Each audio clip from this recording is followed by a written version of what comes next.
read the data which is just set up, let's create a program called as read.py. In that we'll be creating a function called as from_files. It takes 4 arguments, Spark session object. In this case, I have named it as Spark, data directory, the directory in which we have the files, the file pattern, which is nothing but 2021, January 13, 14, 15, etc. And then file format. The file format in this case is supposed to be JSON. Now let me go back to the PyCharm here. Let me create a new program called as read. As the program file is created, let's understand why we are doing this. When it comes to any data engineering pipeline, we typically read the data from sources, process it, and write to the target. We should be modularizing the overall pipeline into at least 3 modules, one for read, one for process, and another for write. To begin with, we can actually have 3 programs like that, but as we scale up, as we have to develop quite a bit of code, we might have to transition from programs to modules as well. In that case, we just have to create folders with names such as read, process, write, and start dumping the logic into those folders. That being said, for now, this will have a function called as from_files. It will take 4 arguments. One is a Spark session object with name Spark, and then data directory, then file pattern. Let me check the argument name here. It is nothing but file pattern, and then finally file format. Then we have to have colon at the end. For now, I will be having written in this. Now let me go to the app.py. Once we create this Spark object, we will be invoking that from files from read, and we will be passing the appropriate arguments. We should be able to import by saying from read import from files. Then you can say df equal to, df stands for data frame, from files Spark, and we have to pass the additional arguments. For now, I am saying none, none, none.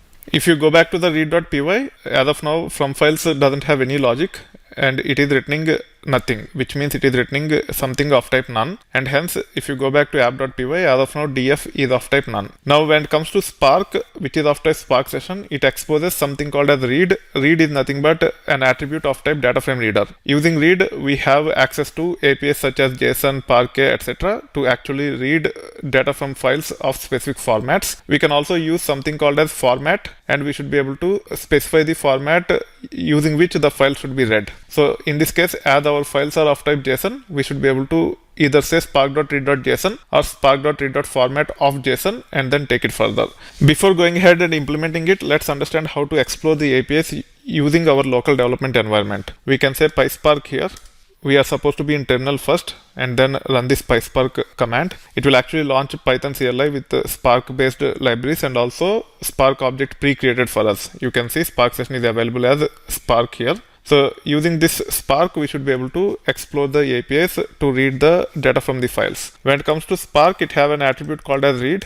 You can see it is of type data frame reader, and this Spark is similar to whatever we have created programmatically as part of this get Spark session function. Now when I say spark.read and hit tab, it will actually list the functions that are available on top of this data frame reader attribute. We have JSON to read JSON files, Parquet to read Parquet files, CSV to read text files with comma as delimiter, and also we have something called as format, which is a bit generic function. We can actually say spark.read.format and pass JSON to it to read the JSON files. Either we can say spark.read.json for our case, or we can say spark.read.format of JSON because our files are of type JSON. In our case, we will be using spark.read.format. That's why we are actually passing file format as one of the arguments. To get the help on spark.read.format, you can say help of spark.read.format, then hit enter. You should be able to see the documentation here.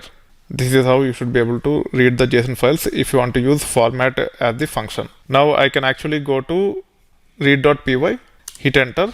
I will say df equal to spark.read.format JSON. When it comes to path, the path is nothing but the data dir,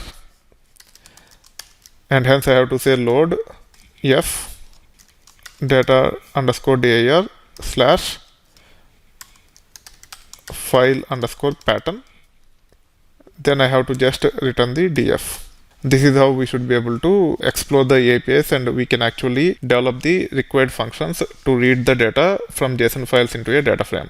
However, instead of hard coding the file format like this, I want to use this argument. Let me replace this with the argument. As the logic to read the files into the data frame and returning it is ready, now let's go to the app.py and define additional variables and use those variables as arguments to from files. We need to have source directory, source file pattern, and also source file format. So let me create those three variables here. Source underscore dir equal to os.environ.get src underscore dir. We'll be defining these as environment variables themselves. Then we have to say source underscore file underscore pattern. In this case, I'm saying f and then os.environ.get source underscore file underscore pattern.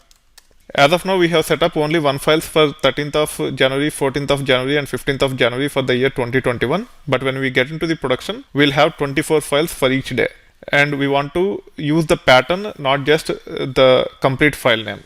And hence, I'm saying -star. It will take care of getting all the files for the given pattern. That's why I have named it as pattern, not the file name. Then src underscore file underscore format. It is nothing but os.environ.get src underscore file underscore format. Let's review this with my actual code. It is exactly the same. Now we should be able to pass these as arguments to this from files function. I can just copy and paste in place of none here.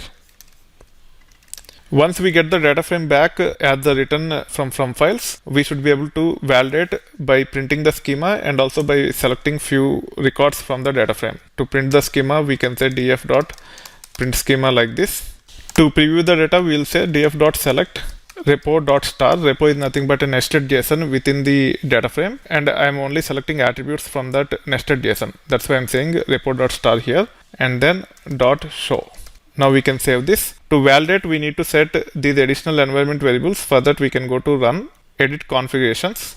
We have to pass three OS level environment variables, and hence we have to say source underscore dir. I'll be updating this in a moment. Then source underscore file pattern. It is nothing but 2021-01-13, and then source underscore file format. It is nothing but JSON. When it comes to the path, let me say OK and then apply. Let me go to the terminal here. Let me come out of this. Let me come out of the Python CLI. The path is nothing but this one. It is on top of this. So I can copy this, then go to run, edit configurations, paste it here, slash, let's say OK, OK. Then we have to copy this up to here, then go to run, edit configurations, click on this, go to the end, paste it. Now we can say OK, apply, OK, and then we should be able to run this to confirm the function which we have developed is working as expected. To run this, we can just say right click and then run app. Now it is running. Let's wait until it is run. We should be able to see some data as well as the schema here. You can see the schema here. This is the schema, and we are able to see the data as well. This is how you should be able to come up with the logic to read the file into the data frame. Now it is time for us to process and write.